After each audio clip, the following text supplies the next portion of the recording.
자, 오늘은 사사 기드온 두 번째 시간입니다. 기드온의 이야기가 워낙 길어서 우리가 첫 번째와 두 번째로 나눠서 말씀을 우리가 나누고 있는데요. 기드온 이야기의 첫 번째, 사실은 이제 기드온에 대해서 우리가 뭐 여러 가지 측면에서 이야기를 나누었는데, 중요한 건 기드온이 겁장이었다라고 하는 거죠. 뭔가 굉장히 큰 일을 할 수 있음직한 그런 자질이 전혀 갖춰지지 않았던 그런 인물이다라고 하는 게 좀 특별한 그 기드온의 모습이었다라고 하는 거죠. 그리고 또 흥미로운 부분은 뭐냐면 하나님께서 기드온에게 명령하시고 말씀하시고 구원자가 되라라고 그렇게 리더로 임명을 해주셨음에도 불구하고 기드온의 마음 가운데는 굉장히 큰 의심이 있었다라고 하는 거예요. 그래서 하나님 앞에 기적을 막 이제 요구하는 거죠.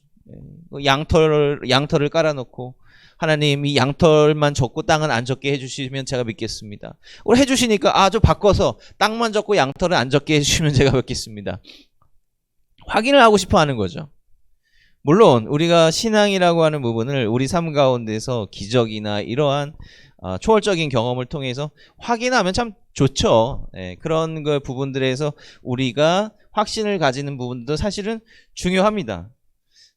물론 이 현대 시대에 살아가는 우리가 기적에 대해서 여러분들 얼마나 진지한 마음을 가지고 계신지 모르겠지만, 그러나 분명히 기적은 존재한다라고 하는 거예요. 기적이라고 하는 단어가 있다라고 하는 것 자체가 이 세상 가운데 우리가 말로 형언할 수 없는, 심지어 우리의 삶에도 마찬가지죠. 우리의 삶에서도 무언가 기대하지 않았고 좀 극적인 그런 경험을 우리가 할 때가 있다라고 하는 것입니다. 우리가 설명할 수 없는 그러한 기적이 우리 가운데 분명히 있다라고 하는 것이죠. 그런데 더 믿음에 있어서 중요한 것은 꼭 뭔가를 확인하고 가야 된다. 그건 우리의 신앙이 성숙을 하면 조금 믿음의 확신을 더 스스로 갖는 것이 중요하다라고 하는 거죠. 사실은 뭐 하나님께서 우리 믿음 생활을 보시면서 처음부터 완벽한 믿음을 요구하시는 건 당연히 아니죠. 웨슬리 목사님도 우리에게 성화라고 하는 걸 말씀하셨다 그러지 않습니까? 그러니까 이거는 단계가 있는 겁니다. 성숙의 단계가 있는 거예요. 근데 중요한 거는 하나님의 말씀을 듣고 신앙생활을 하고 나름대로 체험을 가지는 가운데 우리가 성숙해져야 되는 것, 그 자라나는 것, 그것은 분명히 있어야 된다라고 하는 거예요.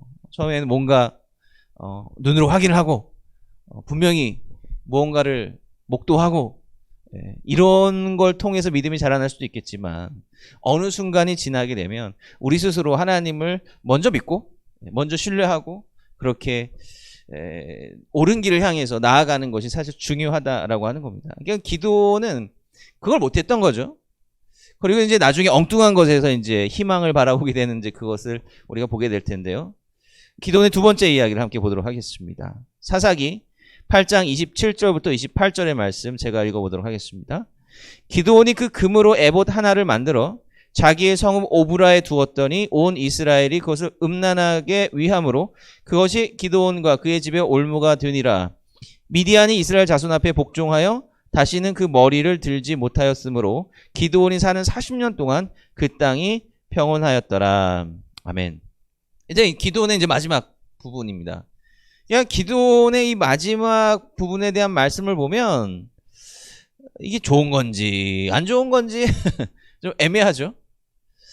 기드온에 통하여서 분명히 전쟁에서 승리를 했어요. 우리가 이제 말씀 나누겠지만 그 결과는 평안했어요. 기드온이 다스리는 그 40년 동안 이스라엘은 평화가 찾아왔다.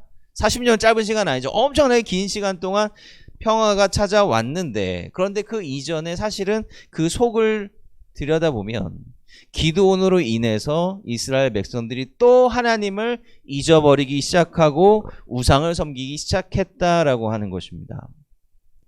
얘가 겉으로 봤을 때는 참 평안하고 별일 없고 정말 하나님께서 축복해 주시는 그런 세상 같아 보여요. 그런데 성경은 하나를 더 봐야 된다라고 하는, 그 안을 들여다봐야 된다라고 하는 거예요. 그 마음, 구체적인 상황, 이것을 들여다볼 때 문제가 많이 있었고, 이 문제가 결국 기드온 다음에 엄청난 비극을 야기하게 된다라고 하는 겁니다. 한번 보죠. 자, 어쨌든 기드온이 이제 하나님 말씀 듣고 의심은 많이 있었지만 그래도 여룻바알이라고 하는 바알하고 싸우는 자, 바알에게 대드는 자, 이러한 별명을 가지면서 이제 싸워야 되는 리더로 서게 됩니다. 자, 그때 기드온이 나팔을 불어서 이제 군사들을 수입합니다. 야, 싸우자! 예, 나가서 싸우자! 라고 했을 때 무려 32,000명의 사람들이 몰려들어요. 굉장히 많은 숫자죠. 32,000명. 굉장히 많은 숫자입니다. 그러니까 이게 뭘 말하는 거예요? 이스라엘 백성들이 분명히 싸울 여력이 있었음에도 불구하고 리더가 없으니까 우왕좌왕하고 있었던 혼란스러운 사사시대의 그 상황을 보여주는 것이죠. 구심점만 딱 붙잡고 중심만 잡으면 똘똘 뭉치게 되는데 지금 그게 없었다라고 하는 거예요. 그러니까 하나님께서는 지도자를 통해서 이스라엘 백성들의 힘을 모으시게 된다라고 하는 거예요.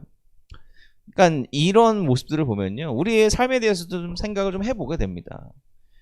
한 사람 한 사람의 그 잠재적인 능력이라고 해야 될까요? 우리가 가지고 있는 가능성들 사실은 너무나도 무궁무진하다라고 하는 것이죠. 이게 중요한 것은 우리의 그 잠재적인 능력과 그 가능성을 어떻게 끌어내느냐라고 하는 거예요. 그러니까 우리의 중심이 잘 잡히지 않으면 때로는 우리의 삶이 허비될 수 있다라고 하는 거죠. 이스라엘 백성들이 허비한 시간이 도대체 몇 년입니까? 우리 다시 한번 그 부분에 대해서도 생각을 해볼 만한 부분입니다. 어찌됐든 간에 32,000명의 무지하게 많은 병사들이 모였어요. 그런데 하나님께서 그 병사들을 데리고 그냥 싸워 가라 이렇게 말씀하십니까? 안 그렇거든요. 하나님께서 정말 알 수 없는 지침을 주십니다. 이제 기드온이 그리고 그의 군사가 모인 곳이 하롯셈이라고 하는 곳이에요. 하롯셈 근처에 모여가지고 32,000명 무지하게 많았겠죠. 모여가지고 거기서 이제 물을 먹게 하라라고 하는 거예요. 물을 먹게 하라. 물을 먹게 하는데 이렇게 물 먹는 사람, 저렇게 물 먹는 사람 다 빼! 걸러내는 겁니다. 결국에는 어떻게 물 먹는 사람만 나오냐면 다리 무릎을 꿇지 않고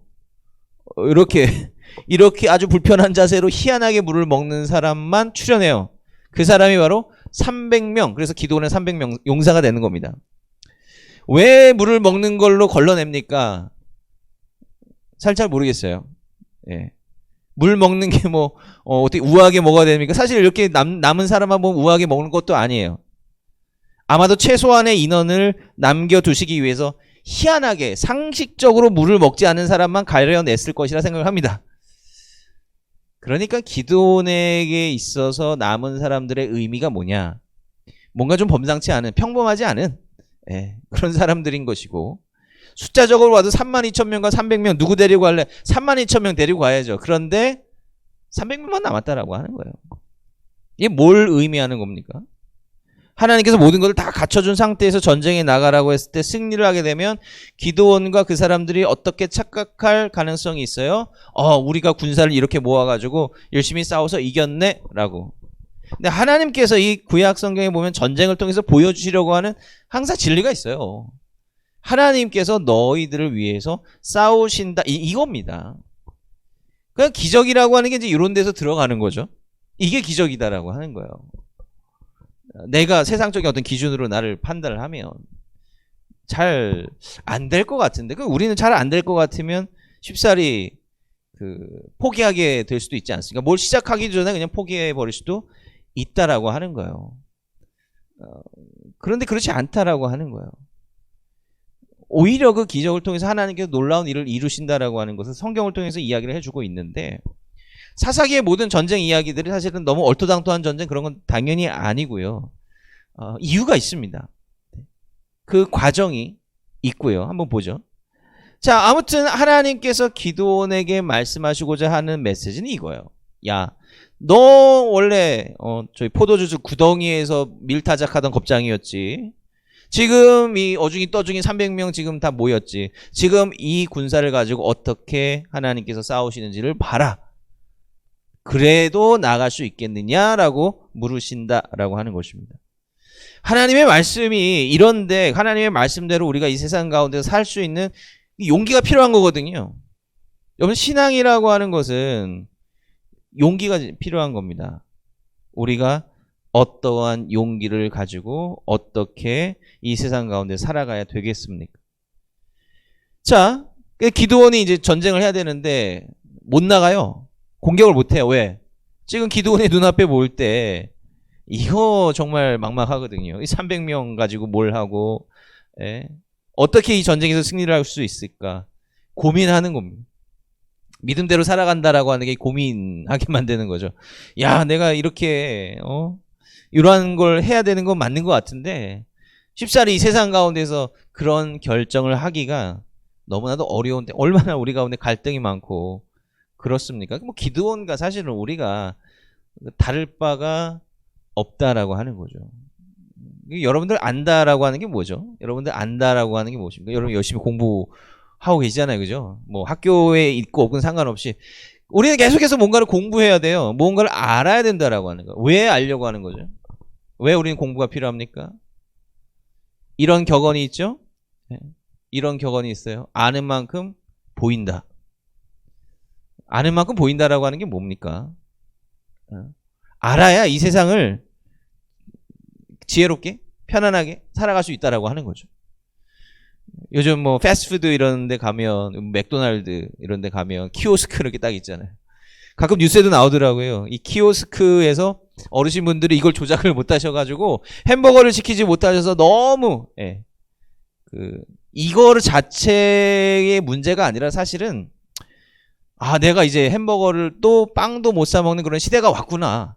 나는 이 세상에서 정말 적응을 과연 잘 할 수 있을까? 이렇게 빠르게 변하는 그러한 자괴감이 드신다라고 하는 거예요. 뭐 누가 도와주고 뭐 하셨겠지만 그거 이전에 내가 이 세상에서 좀 더 적응하면서 살아가게 더 힘들어졌다라고 하는 그런 게 돼요. 사실 저도 뭐 그런 거 기계 같은 거 만지면 뭐 다 한글로 돼 있고 해도 뭔가 좀 뭘 눌러야 되지 막 혼동될 때가 가끔 있거든요. 그 뒤에 줄 서 있으면 또 다급해지죠. 그죠? 안다라고 하는 것은 이 세상을 좀 더 편하고 이 세상에도 순조롭게 살 수 있는 그러한 기회를 주는 거죠. 그런 기회를 주는 거가 맞잖아요. 그러면 그 알을 통해서 우리가 이 세상 가운데 누릴 수 있는 것이 무엇일까 또 한번 생각을 해봐야 된다라고 하는 거예요. 우리가 이렇게 세상이 가르쳐주고 세상이 요구하는 것을 차곡차곡 쌓아가기는 하는데 결국 이것이 우리의 근본적인 삶의 문제를 해결해 줄 수 있을까라고 하는 겁니다. 기술이 발전하고 시대가 변하잖아요. 세상은 변합니다. 영원한 건 없어요. 그러니까 우리가 지금 알고 있는 지식도 몇 년 지나면 사실은 휴지통에 던져버려야 되는 그런 것들도 있습니다. 그리고 새로 또 배워야 되는 거죠. 언제까지 우리 배워야 됩니까? 언제까지 무엇이 진짜 알미라고 생각을 해야 되느냐라고 하는 거예요. 세상이 가르쳐주는 안다라고 하는 것은 철저하게 눈에 보이는 거에 한정이 되어 있습니다. 철저하게 눈에 보이는 걸로 한정이 되어 있고 세상이 우리에게 우리의 삶의 문제에 있어서 해결하는 그 방식은 그것 역시 눈으로 볼 수 있고 만질 수 있는 것을 통해 해결하게 해야 그렇게 가르쳐주고 있어요. 예를 들면 뭐 어떤 문제가 생기면 우리가 딱 생각나는 게 뭐예요? 뭔가 나의 사회적 지위가 있다라고 한다면 그걸 어떻게 해결을 하려고 하는 것이고 내가 물질이 있다라고 한다면 그걸 어떻게 해결하려고 하는 것이고 뭐 그런 거 아니겠습니까? 눈에 보이는 거잖아요. 때로는 우리가 자괴감을 느끼거나 좌절하거나 실망할 때가 뭐예요? 이게 나에게 없다 라고 했을 때 실망과 좌절을 느끼는 것 아니겠어요? 그죠? 이게 나한테 없어요. 그거 어떻게 해야 되느냐라고 하는 거. 근데 신앙이라고 하는 거는요, 또 다른 삶의 차원을 주는 거예요. 이 세상에서 어떤 기적을 경험한다라고 하는 거는 세상적인 가치와 그 하나님의 가치의 약간의 과도기적인 부분이다라고 하는 거예요. 결국 우리가 기적을 원하는 건 뭘 원하는 거예요? 눈으로 좀 보는 걸 원하는 거잖아요. 그죠? 눈으로 뭔가 확인하고 싶은 거잖아요. 하나님의 일인데 내가 눈으로 확인을 하고 싶어 한다고요? 그러니까 결국 우리가 세상적인 지식하고 영적인 지식하고 이 중간에 지금 머물러 있다라고 하는 거죠. 근데 진짜 진리라고 하는 것은 눈에 보이지 않는 것을 믿는 겁니다. 그게 지금 우리 삶하고 아무리 동떨어져 있다고 생각할 수 있어요. 그러니까 지금 당장 우리는 내일을 장담할 수 있습니까? 내일 장담할 수 없잖아요. 지금 1시간, 2시간 이후라도 장담할 수 있습니까? 장담할 수 없어요. 아무도 모르는 거예요. 그죠? 그렇게 생각하면 우리는 자칫 잘못하면 허무주의로 빠져버릴 수도 있어요. 우리가 노력하는 게 아무것도 아닌 것처럼 보일 수 있겠죠. 근데 중요한 거는 이 세상에 보이지 않는 하나님의 섭리가 분명히 있다라고 하는 것을 생각을 하면, 방향성이 분명히 있다라고 하는 것을 믿으면 뭔가 달라질 수 있다라고 하는 거죠. 자, 기드온이 전쟁에 나가려고 하는 전쟁에 못 나가요. 하나님이 또 기드온에게 말씀하세요. 야, 너 몰래 저 적진에 가서 들어봐. 저 적들이 하는 이야기를 한번 들어보고 저 적들이 너희들을 두려워한다라고 하는 사실을 좀 깨달아서 전쟁을 해라 라고 이야기하는 거예요. 기드온이 이제 거기 가서 적진에 가서 이제 무슨 얘기를 하나 듣습니다. 근데 적진에 있었던 두 사람이 꿈 얘기를 하는 거예요. 내가 꿈을 꿨는데 저기서 불구덩이가 막 몰려와가지고 우리 진영을 다 뒤덮더라. 이런 꿈 얘기를 하는 겁니다. 기드온이 그 얘기를 듣고 아하, 오케이, 싸우러 가겠습니다. 여러분들 이거 어떻게 생각하십니까? 이게 신앙에 있어서 성숙한 자와 그렇지 못한 부분을 분명히 잘 보여주는 거라 생각해요. 하나님께서 아무리 말씀하셔도 기드온은 믿지 않았어요. 믿었을런지는 모르겠지만 행동으로 나아가진 않았죠.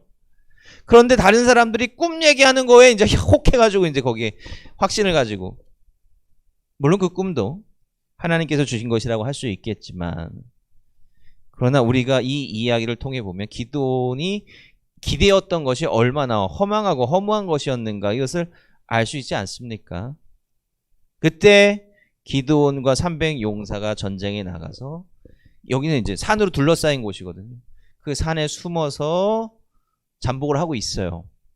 이들이 가지고 왔던 것이 뭐 무기, 창, 뭐 스칼 이런 거 아니에요. 항아리, 횃불, 나팔. 예. 희한하죠. 무기도 안 가져가고. 그런데 때가 되었을 때 항아리를 깨뜨립니다. 그 안에 횃불이 밝혀져요. 그리고 나팔을 불면서 함성을 지릅니다. 마치 수만의 군사가 있는 듯이. 그때 한밤중이었는데 미디안 군사들이 소스라치게 놀라가지고 깜빡 일어나가지고 잠결에 서로를 찔렀다. 그리고 자멸을 하게 되었다라고 하는 겁니다. 그렇다지 않습니까? 그죠?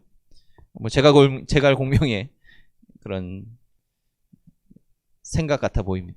그 정도로 치밀한 지혜를 기드온에게 하나님께서 주셨다라고 하는 거죠. 하나님께서는 300명 가지고 얼토당토하게 그냥 아무런 무책임하게 보내시지 않는다라고 하는 거예요. 아무리 적어 보이는 그런 인원이라 할지라도 의미가 있다라고 하는 겁니다. 오히려 그것을 통해서 하나님의 어떻게 역사하신가를 보여주신다라고 하는 것이죠. 하나님은 이렇게 역사하시고 그 이후에 이러한 경험을 했으면 그 이후로는 어떻게 해야 되겠어요? 신앙이 좀 더 성숙해야 되는 거잖아요. 근데 기드온이 승리를 거둔 다음에 그가 했던 일이 뭐냐면 에봇이라고 하는 것을 만드는 것이었습니다. 에봇이 뭐냐면 정확히 어떻게 작동했는지는 모르겠는데 가슴에다가 이렇게 제사장들이 달던 걸 에봇이라고 합니다. 근데 여기에 돌이 박혀 있는데 뭐 그 돌을 통해서 빛이 나오든지 어떻게 해서 하나님의 뜻, 신의 뜻을 헤아리는 도구로 삼았다라고 하는 거예요. 생각해 보세요. 아니 기드온은 항상 하나님께서 직접 말씀을 해주셨는데 오히려 천사도 하나님께서 보내신 사자도 보고 이런 체험을 했음에도 불구하고 여전히 뭔가 하나님의 뜻 이것을 잘 깨닫지 못했다라고 하는 거예요. 이런 우상 같은 것들을 만들어가지고 거기에 기대는 거죠. 여기서 뭔가 나오지 않을까? 여기서 뭔가 나에게 구체적인 이야기가 들려지지 않을까? 우리가 성경을 가지고 있음에도 불구하고 하나님께서 우리에게 주신 말씀이 있음에도 불구하고 우리는 엉뚱한 데서 자꾸 하나님의 뜻을 찾고 있는 것 아니냐라고 하는 거예요. 믿음이라고 하는 것은 반드시 우리가 뭔가로 증명되는 것이 아니라 성숙한 신앙이라고 한다면 우리 스스로 먼저 하나님에 대한 확신을 가지고 나아가는 것이다라고 하는 거죠. 나중에 뭐 여러분들이 뭐 자녀나 혹은 나중에 뭐 여러분들이 좀 더 높은 집에 올라갔을 때 뭐 부하 직원들이 신뢰 관계가 중요한 거잖아요. 그죠? 부모님과 자녀 가운데 신뢰 관계가 중요한 것 아닙니까? 부모님의 입장에서는 자녀를 책임지는 거죠, 당연히. 근데 자녀가 못 믿는 거예요. 못 믿어서 내가 이 집에서 잘 클 수 있습니까? 잘 교육을 받을 수 있습니까? 통장 잔고를 좀 보여주십시오. 뭐 인생 플랜을 좀 나한테 좀 확인해 주십시오. 라고 한다면 부모님이 뭐라고 생각하겠어요? 하나님과 우리와의 관계도 마찬가지다라고 하는 겁니다. 우린 자꾸 하나님 앞에 우리의 인생 플랜을 요구하는 거예요. 네. 그 우리가 하고자 하는 그 인생 플랜을 하나님 앞에 요구하는 거예요. 하나님 정말 능력이 있습니까? 물론 그렇게라도 하나님께서 우리 가운데 역사해 주시기도 하지만 우리는 좀 성숙해질 필요가 있다라고 하는 것입니다. 그리고 우리가 뭔가 안다라고 하는 것을 좀 더 한 단계 고양된 상태로 좀 업그레이드를 좀 할 필요가 있다라고 하는 거죠. 우리가 세상에 대해서 알아가는 만큼 우리 하나님의 말씀 얼마나 알아가려고 하고 있습니까? 우리가 이 세상에서 접하는 뭐 뉴스, 뭐 시시콜콜한 이런 글들, 이런 거를 보는 것만큼 하나님의 말씀을 읽으려고 하고 있습니까? 우리가 다시 한번 우리 자신을 돌아봤으면 좋겠습니다. 결국 기드온의 이러한 의심병은 계속 되는 거죠. 그리고 그 자신은 개인적으로 승리를 하고 이스라엘 백성들 나름대로 승리를 얻을 수 있었지만 결국은 기드온이 믿음으로 성숙된 곳으로 이스라엘 백성들을 인도하지 못하니까 그 다음 세대 가서 또 하나님을 잃어버리고 망해가는 그들의 모습을 본다라고 하는 거예요. 우리가 은혜 받는 그런 순간이 분명히 있는데 은혜 받았다 할지라도 그게 사실 며칠 안 갈 때가 많이 있잖아요. 그죠? 은혜 받는 그 순간이 우리 가운데 계속해서 유지되기 위해서는 성숙이 필요한 거예요. 성숙이 필요한 겁니다. 이제 하나님께서 우리에게 은혜를 주셨다라고 한다면 우리가 그렇게 살아야 되는 거죠. 우리가 배운 게 있다면, 우리가 영적인 지식을 깨달은 것이 조금이라도 있다라고 한다면 살아야지 되는 거잖아요. 그죠? 아무리 우리가 공부를 하면 뭐합니까? 그 공부가 우리의 삶 가운데 아무런 영향을 미치지 못한다면 그것은 큰 의미가 없다라고 하는 거죠. 우리가 이런 기드온의 삶의 모습에 대해서 2주간 동안 말씀을 나누었습니다. 뭐 제가 말씀드린 부분보다 뭐 더 많은 부분들이 기드온의 이야기 안에 있기도 한데요. 여러분들 한번 시간 되실 때 한번 쭉 읽어보세요. 뭐 그렇게 길지는 않습니다. 우리가 기드온을 통해서 반면교사로 좀 삼아야 될 부분들이 있다라고 하는 거죠. 우리는 누구나 좀 좋은, 더 나은 사람이 되기를 원합니다. 근데 좀 더 나은 사람이 되었을 때 겉으로만 되는 것이 아니라 우리의 내면의 마음도 그렇게 되느냐. 기드온은 겁장에서 진짜 지도자, 군사 지도자로 딱 세움 받았어요. 그리고 그 일에 성공도 나름대로 하였습니다. 그런데 겉모습만 그렇게 변한 것이 그 속은 여전히 어린아이와 같은 신앙에 머물러 있었다라고 하는 겁니다. 그러면 그냥 그렇게 잊혀져 가는 것이다라고 하는 것이고 딱 거기까지다라고 하는 거예요. 기드온, 그 이스라엘 백성들, 그 삶이 영원한 거 아니잖아요. 거기서 끝나버리는 건 아니겠습니까? 이 사람들의 의미, 그 삶의 의미가 더 큰 영향을 주기 위해서는 내적인 우리 성숙이 분명히 필요하다라고 하는 것이죠. 바울이 뭐 대단한 업적을, 눈에 보이는 업적을 이루었습니까? 아브라함이 뭐 엄청난 건축물을 남겨놨습니까? 그런 거 아니잖아요. 그런 거 아니지만 우리가 바울과 아브라함, 뭐 그런 신앙의 많은 인물들의 본을 따라 살아가려고 하는 이유가 뭐죠? 왜 여전히 수천 년 전에 전혀 다른 지역에서 살아가고 있는 우리들에게 이러한 영향을 미치는 겁니까? 왜요? 그들은 삶의 진정한 이야기를 남겼던 사람들이었기 때문이다라고 하는 거예요. 우리 기억해야 된다라고 하는 거예요. 여러분들 어떤 이야기를 이 세상 가운데 남겨놓기를 원합니까? 여러분들의 이력서만 남겨놓지는 않았으면 좋겠습니다. 여러분들 자녀 혹은 여러분들 아는 사람들, 우리들을 알게 되는 그 많은 사람들을 통해서 우리의 삶이 보다 의미 있게 기억되었으면 좋겠다라고 하는 것입니다. 이러한 생각을 가지고 이번 한 주간 우리의 삶 가운데 하나님께서 주시는 그 말씀을 따라 살아가시는 여러분들 되시기를 간절히 소원합니다. 우리 기도하겠습니다. 사랑과 내가 마시는 아버지 하나님 감사합니다. 오늘 주님께서 우리에게 또 기드온의 이야기를 통해서 또 깨닫게 하신 정말 감사드립니다. 우리는 누구나 기드온과 같은 성공을 얻기를 원하지만 그러나 거기에서 방향을 잃어버리고 또 갈 길을 잃어버린 또 기드온의 어리석은 모습은 또 보지 못하는 것 같습니다. 하나님, 우리가 알아야 될 것이 무엇입니까? 우리가 깨달아야 될 것이 무엇입니까? 우리가 진짜 이 세상 가운데 이루어야 될 그 뜻과 방향이 무엇입니까? 우리는 때로 우둔하고 어리석고 눈에 보이는 것에만 심취하여서 진짜 하나님께서 우리에게 주시고자 하는 그 진리를 바라보지 못할 때가 얼마나 많은지 모르겠습니다. 하나님께서 우리 가운데 귀한 은혜를 주시고 깨달음의 능력을 주셔서 오직 주님께 주님의 마음에 합한 삶을 살아가는 저희들 될 수 있도록 주님 도와주시옵소서. 예수님의 이름으로 감사하며 기도합니다. 아멘.